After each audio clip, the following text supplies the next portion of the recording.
Hello everyone, Bjorn here. Looks like today we got released the talents, well the hero talents for a few classes. Ones we're gonna kind of go over are the classes that I kind of know. So we're gonna look at warrior. So this one is this is the mountain theme. So if you don't know, basically you let's see, I don't think this one talks about, but there's gonna be three in total, and each spec is gonna have access to two. So this is the mountain theme. This is for Prot and Fury only. Um, so lightning strikes, damaging enemies with thunderclap, revenge, raging blow, execute. Has a 10% chance to strike down. So do damage basically. Does nature damage. This occurs more often during the avatar. It's not bad. So if you don't know, you'll have access to all of these. Like if you're in the tree, but there are choice nodes here. Um, so the strike, so Fury, does more damage. T-clap damage increased greatly. More increased damage. Looks like you with this one, T-clap will replace Whirlwind, so that's kind of nice for Fury. Fury doesn't like as many buttons as the other specs. Bloodthirst increases the chance of this, so more damage, I guess. Victory Rush increases your max health. That's not bad. Would probably like that with Impending Victory, honestly. The damage reduction is also not bad. Just the increased 10% of health might be good on like if you go last stand, like Impending Victory, that might help. Lightning strikes deal low damage to enemies near the target. Also reduce, so just it cleaves.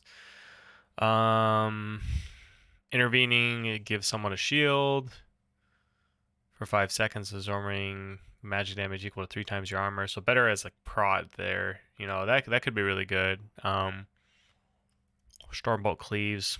No, I don't really care about that. You already have Shockwave. Triggers more often, or it generates rage. Oh, and then Revenge, Raging Blow, and Execute increase damage by 15%. That is not bad. The tuning is what's gonna come down to that one. Shield Slam damage, more damage amp. Ooh. So chance for it to the damage proc, chance for it to critically strike by 5% and then increase the crit damage. Okay, all right.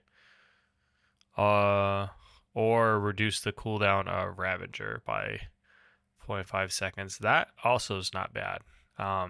Any cooldown reduction is not to be scoffed at. So we're just gonna have to see how it plays out, really.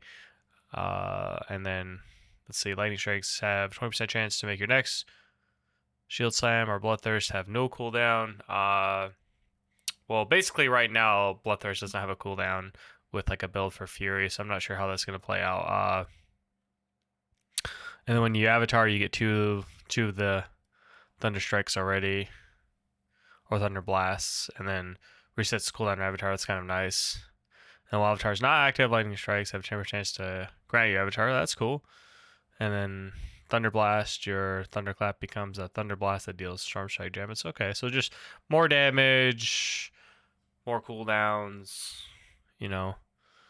That's not bad. So we'll look at, so this is for Holy and Prot, so the healing and the tanking spec.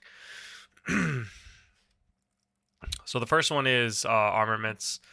So alternates between Holy and Sacred Weapon, lasts for 20 seconds after being cast, max 2 charges.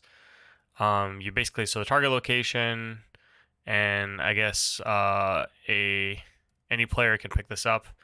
Holy, so if you have the Holy one, it gives you the Absorb Shield for 15%, max health, an additional 5% every 2 seconds, stacking up to 30 times.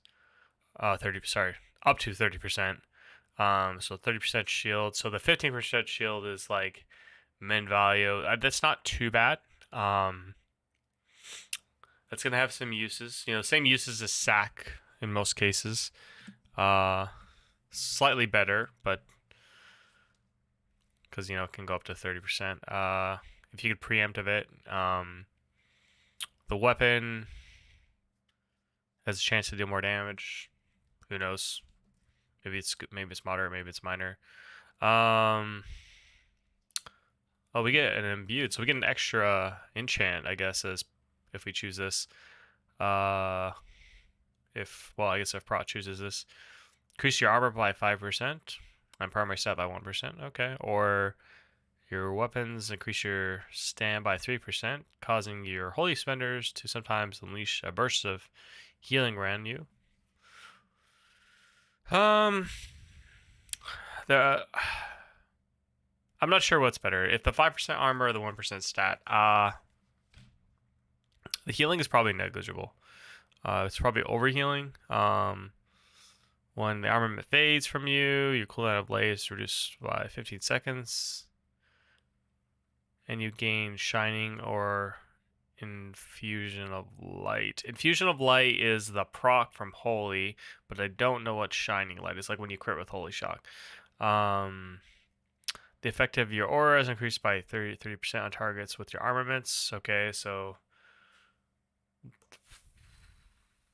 it's like more on the aura. I mean, I guess it's not bad. I guess it's like whatever. It's like negligible.